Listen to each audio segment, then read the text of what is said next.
Good morning friend, good morning students. आज हम लोग अपना नेक्स्ट चैप्टर स्टार्ट करने जा रहे हैं जिसका नाम है प्रतिलोम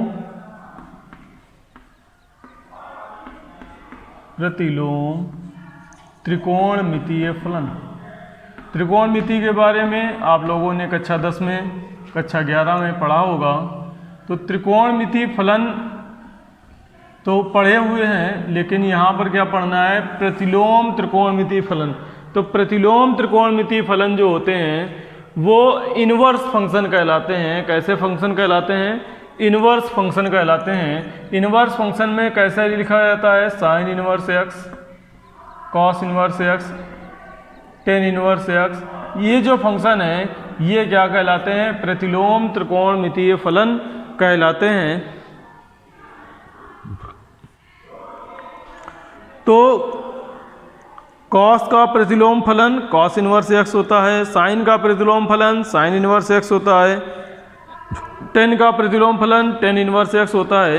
ये सब क्या कहलाते हैं? प्रतिलोम त्रिकोणमितीय फलन कहलाते हैं। तो इनको हमको अब आज के चैप्टर में, तो चैप्टर नंबर 2 है प्रतिलोम त्रिकोणमितीय फलन, इसको हम लोग प्रारंभ करते हैं। तो इसमें सबसे पहले एक टेबल बनाएंगे। इस टेबल में 3 पार्ट करेंगे और इनमें हम फलन का प्रांत और उनके मुख्य मान को लिखेंगे। तो हेडिंग डालें फलन का मुख्य मान, फलन का मुख्य मान।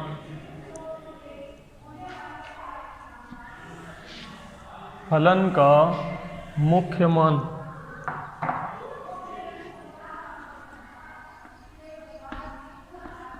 फलन का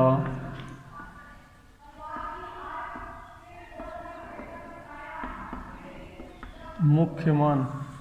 तो फलन का मुख्य मान क्या होता है? किसी प्रतिलोम त्रिकोणमितीय फलन का, किसी प्रतिलोम त्रिकोणमितीय फलन का धनात्मक या ऋणात्मक, किसी प्रतिलोम त्रिकोणमितीय फलन का धनात्मक या ऋणात्मक लघुत्तम संख्यात्मक मान, लघुत्तम संख्यात्मक मान फलन का मुख्य मान कहलाता है।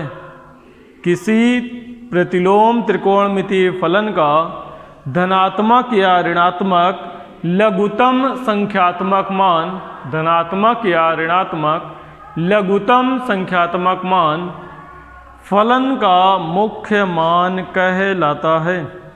फलन का मुख्य मान कहलाता है।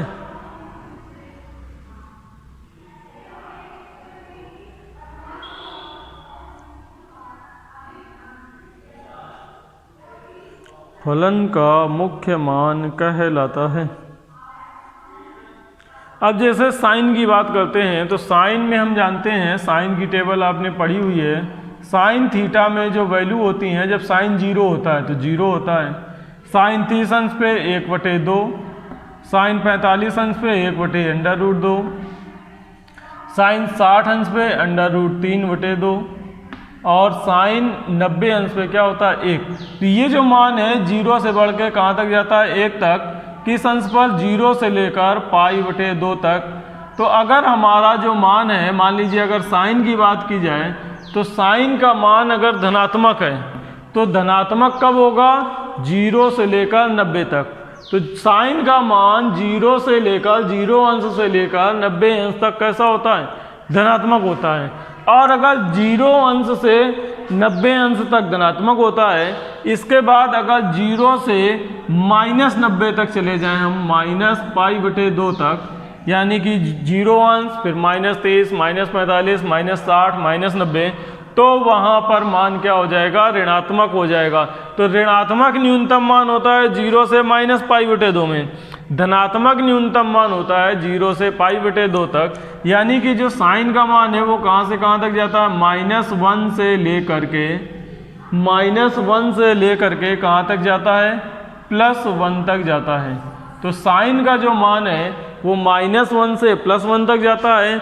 अगर हम उसका कोण देखें तो वो -90 से +90 तक जाता है। तो उसका कोण कहाँ से कहाँ तक जाता है? -90 से +90 तक जाता है। तो अब हम लोग एक टेबल बना लेते हैं, उनमें इस तरह के जो भी मान है साइन कॉस टेन सभी को नोट करते हैं। तो नेक्स्ट हेडिंग लिखेंगे, नेक्स्ट हेडिंग में है प्रतिलोम त्रिकोणमितीय फलनों के डोमेन तथा परिसर। प्रतिलोम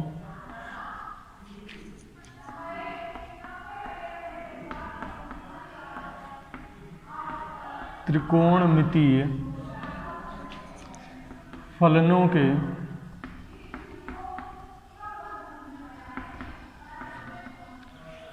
के डोमेन तथा परिसर।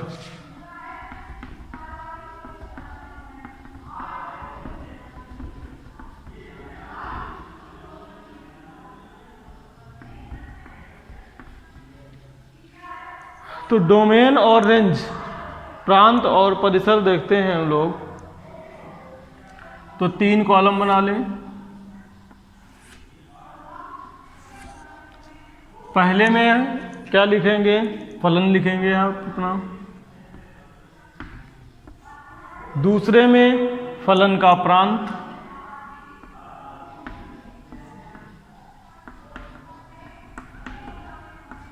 और तीसरे में लिखेंगे मुख्य मान शाखाएं।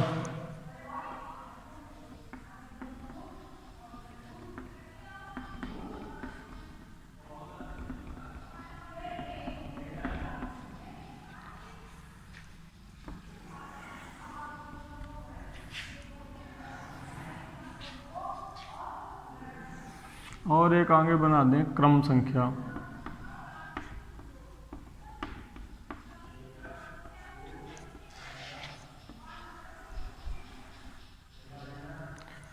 तो पहला जो फलन होता है, सबसे पहला है y बराबर साइन इनवर्स x।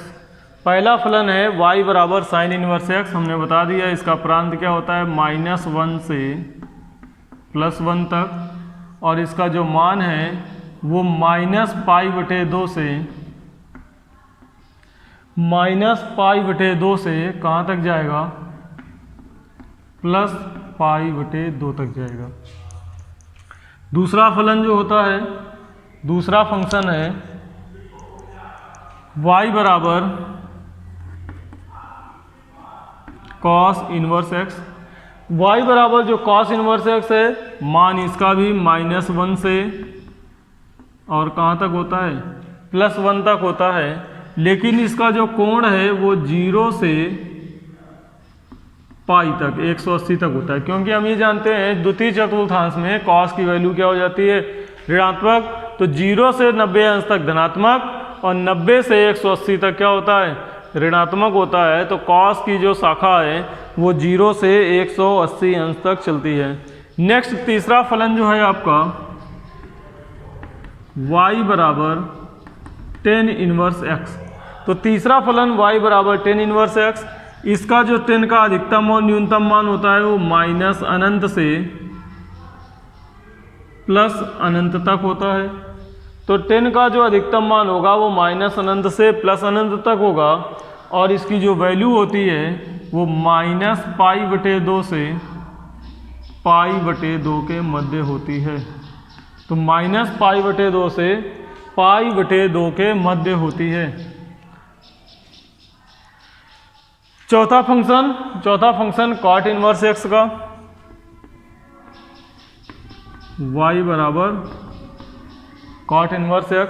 तो y बराबर जब कॉट इनवर्स x होगा तो कॉट इनवर्स x का मान भी कहाँ से कहाँ तक चलता है, कॉट इनवर्स x का भी अधिकतम मान और न्यूनतम मान, अधिकतम मान प्लस का अनंत और न्यूनतम मान होता है माइनस का अनंत। तो ये वैल्यू कहाँ से कहाँ तक जाएगी, -अनंत से +अनंत तक, और इसमें कोण होता है 0 से 180 अंश तक, 0 से पाई तक। तो tan और cot के मान समान रहेंगे, लेकिन कोण tan का साइन के जैसा रहेगा, cot का cos के जैसा रहेगा। Next sec inverse x। तो नंबर 5 है y बराबर sec इनवर्स x। अब सेक इनवर्स x इस रेंज को छोड़ देगा, इससे आगे -1 से छोटा होगा और +1 से बड़ा होगा, तो इसका मान क्या होगा, x greater than or equal to 1, या तो x का मान 1 से बड़ा होगा या x less than or equal to -1। तो 1 से बड़ा और -1 से छोटा होता है, तो इसके जो कोण हैं वो होते हैं यही 0 less than or equal to y less than or equal to pi. लेकिन इसमें y का मान 90 अंश नहीं हो सकता है, क्योंकि 90 अंश पे अनंत हो जाता है, तो y नॉट इक्वल टू π/2। तो y बराबर π/2 नहीं होगा सेक में, बाकी सारे मान ये कंसीडर करेगा। तो 90 अंश के अतिरिक्त शेष सभी मान पर हम इसको कैलकुलेट कर सकते हैं। 90 पर इसका मान क्या हो जाता है, 0 हो जाता है। नेक्स्ट नंबर 6 की बात करते हैं। तो जब नंबर 6 की बात करते हैं तो जो लास्ट हमारा बचता है y बराबर कॉसेक इनवर्स x। तो y बराबर कॉसेक इनवर्स x में कंडीशन यही है, x greater than or equal to 1 या x less than or equal to -1, और यहाँ जो कोण होगा वो -π/2 less than or equal to y less than or equal to π/2। लेकिन यहाँ जो y होगा वो 0 नहीं हो सकता है, क्योंकि 0 पर ये क्या हो जाता है, अनंत हो जाता है। तो ये कुछ बातें थी प्रतिलोम त्रिकोणमितीय फलन के बारे में, जिस एक्सरसाइज को आज हम लोगों ने स्टार्ट किया है। अब चूंकि प्रतिलोम त्रिकोणमितीय फलन का आलेख नहीं पढ़ना है, तो ग्राफिकल रिप्रेजेंटेशन हम लोग नहीं पढ़ेंगे। इसके बाद हम लोग स्टार्ट करेंगे प्रश्नावली 2.1 को, जिसको हम लोग नेक्स्ट क्लास में डिस्कस करेंगे। आज के लिए इतना ही रखते हैं। इन सभी मानों को सभी लोगों को याद अवश्य कर लेना है।